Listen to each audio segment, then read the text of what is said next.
जुल्म सहना भी तो जालिम की हिमायत ठहरा, खामोशी भी तो हुई पुश्त पनाही की तरह। बलूचिस्तान में एक सरदार ने खातून को तेज़ाब डालकर बच्चों समेत कुएं में डाल दिया। अब तो ऐसा लगता है कि ये मुल्क 23 करोड़ लोगों का नहीं बल्कि करोड़ों मुर्दों, चलती फिरती लाशों और पत्थर से बनी मूर्तियों का मुल्क बन चुका है। अब पूछना ये है कि इंसाफ के तकाजे कौन पूरे करेगा, जब एक गाड़ी के नीचे एक पुलिस वाले को कुचल देने वाला सरदार बाइज्जत रिहा होकर आता है और उस पर फूलों के हार पहनाए जाते हैं, तो ये इंसाफ का कत्ल नहीं है तो क्या है? क्या सरदारों को कभी सज़ा मिलेगी भी या नहीं? क्या वज़ीर आला बलूचिस्तान और होम मिनिस्टर बलूचिस्तान कोई कदम उठाएंगे? जुराइम की रोकथाम तो इनका काम है, मगर यही गूंगे अंधे बनकर बैठे हुए हैं।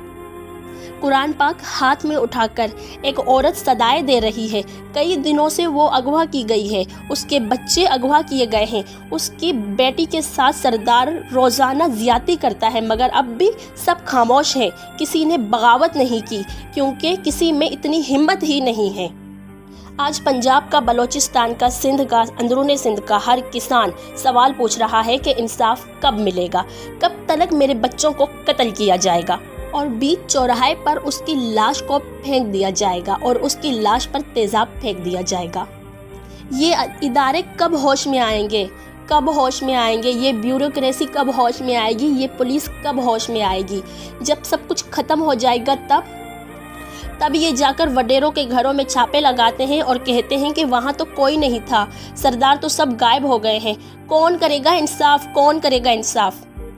अब तो लोग सच बोलने से घबराना शुरू हो गए हैं। आखिर में यही होता है कि 2-3 बंदों को पकड़कर उसे जेल में डाल दिया जाता है और 5-6 महीने के बाद उसे बाइज्जत रिहा कर दिया जाता है और फॉरेन कंट्री में भेज दिया जाता है और तमाम केसेस माफ़ कर दिए जाते हैं। वो अदालत में गिल्टी प्रूफ ही नहीं होते। यही सब तो होता आ रहा है आज तक मेरे पाकिस्तान में। पूरे बलूचिस्तान में मरी कबायली की खातून है, कोई मरी क्यों नहीं बोला? जो बलूचिस्तान राइट्स की बात करता था, इंडिया की गोद में बैठा हुआ है। इंडिया ने इजाज़त ही नहीं दी, ना ही मरी कबायली का बंदा बोला, ना ही भुगती कबायली का। आज पंजाब का, बलूचिस्तान का, सिंध का, अंदरूनी सिंध का हर किसान सवाल पूछ रहा है कि इंसाफ कब मिलेगा, कब तलक मेरे बच्चों को कत्ल किया जाएगा। कोई क्यों नहीं बोलते? अवाम तो बोल रही है, सरदार क्यों नहीं बोले? वडेरे सरदार और जागीरदार किधर हैं? क्यों? वो इनका कुलीग है, इसलिए उन वडेरों के खिलाफ हज़ारों केसेस हैं, मगर कोई नहीं बोलता था। अगर अवाम आज भी गफलत में है तो अपनी बारी का इंतज़ार करो। जब आप लोग के साथ भी यही सब होगा जो उस औरत के साथ हुआ है, उसके बच्चों के साथ हुआ है, तब पता चलेगा आप लोगों को।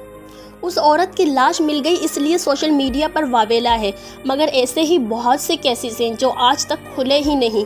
शर्म की बात तो ये है कि ये बंदा सिटिंग मिनिस्टर है। ये वही जाहिल नाअहल सरदार है जो बलोच लोगों से पाकिस्तान के झंडे जलवाते हैं।